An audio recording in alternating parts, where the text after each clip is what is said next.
Je l'ai mis en place en utilisant en fait le principe de CACO. C'est assez intéressant de le mettre en place au sein d'une entreprise et je vais vous expliquer un petit peu comment j'ai fait.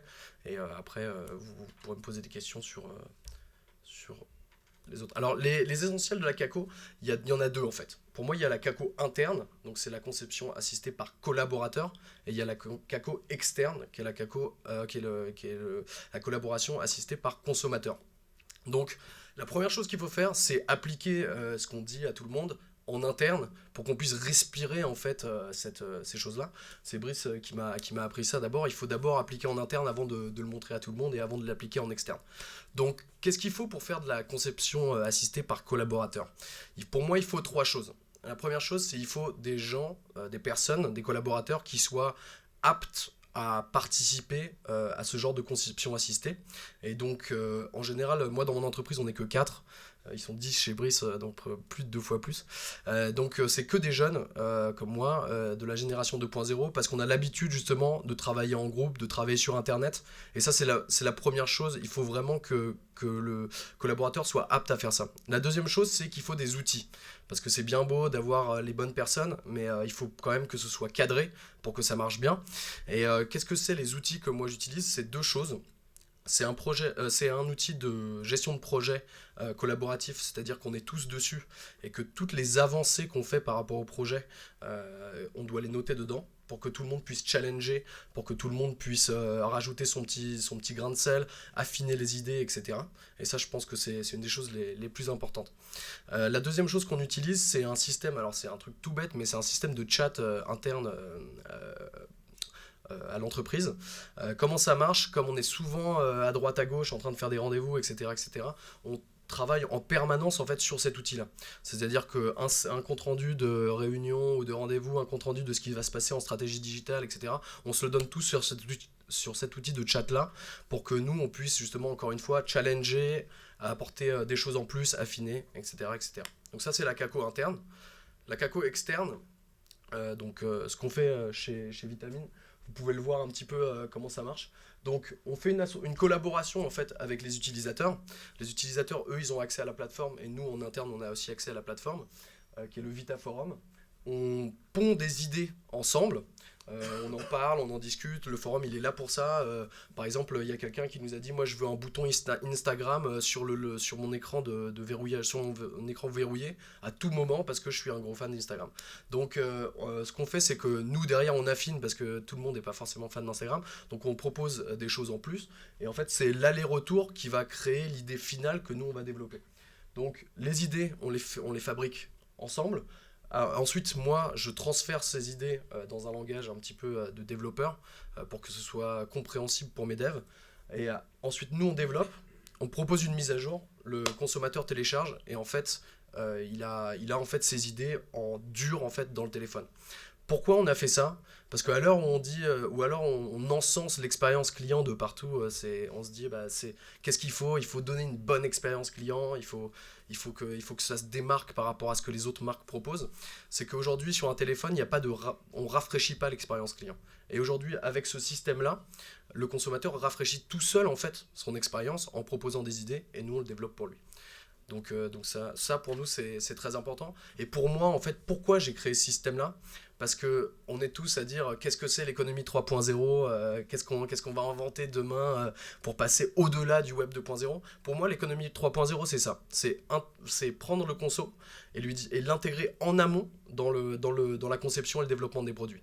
Aujourd'hui il y a des discussions mais c'est plus sur le SAV post-vente.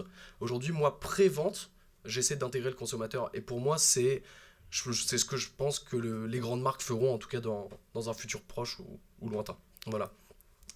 Alors, quels outils pour ça? Pour nous, c'est une plateforme en fait d'innovation collaborative qui est en fait un forum que nous on manage derrière avec des community managers pour voir bien sûr qu'est-ce qui se passe, quelles sont les idées qui sont les plus regardées, quelles sont les idées qui sont le moins regardées, comment les gens affinent, est-ce que ça affine pas, si ça affine pas, nous on affinera en plus. Donc il faut avoir une bonne visualisation de comment se passe le back-office en fait sur ce genre de plateforme d'innovation collaborative qui est clé en fait au bon fonctionnement de la machine.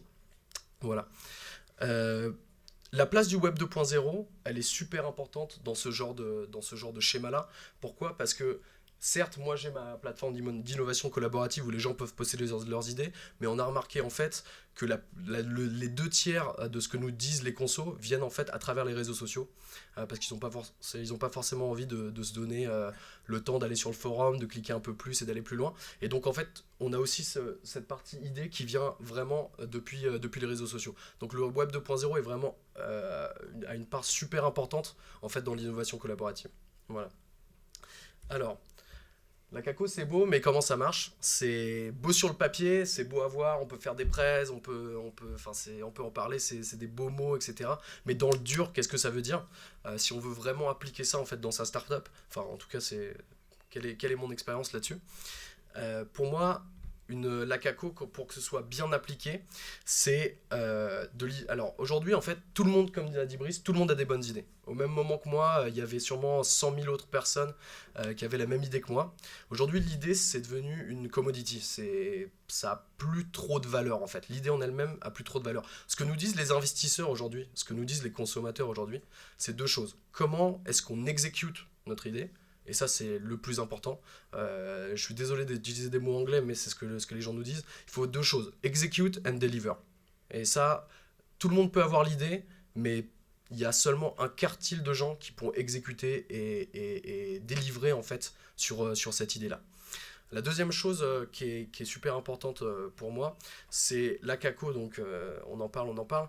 Mais donc l'idée, ce qui est le plus important, c'est de créer en fait un cadre autour de ça pour en fait les utiliser et les transformer en quelque chose de réel.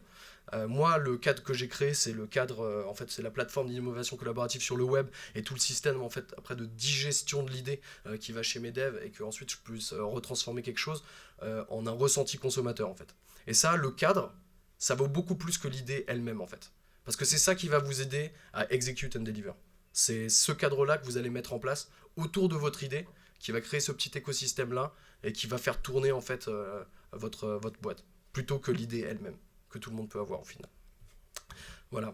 Alors, donc en fait, ce qu'il faut vraiment, la conclusion en fait sur la caco que moi j'ai eue, c'est qu'il faut livrer un système tout fait, clé en main au consommateur pour que lui, il ait juste à implémenter son idée. Tout le reste, c'est nous qui le faisons.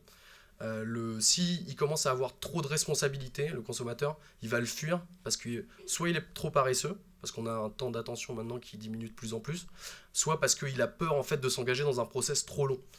Moi, des choses que je prends comme exemple là-dessus, vous connaissez les ODR, les offres de réduction qu'on a chez Orange, etc., les 50 € offerts chez un smartphone. Vous savez pourquoi il n'y a que 20% des gens qui le font? Parce qu'il faut remplir le papier, parce qu'il faut le mettre dans un affranchi recommandé, il faut l'envoyer, il faut attendre 20 jours d'avoir la confirmation, etc.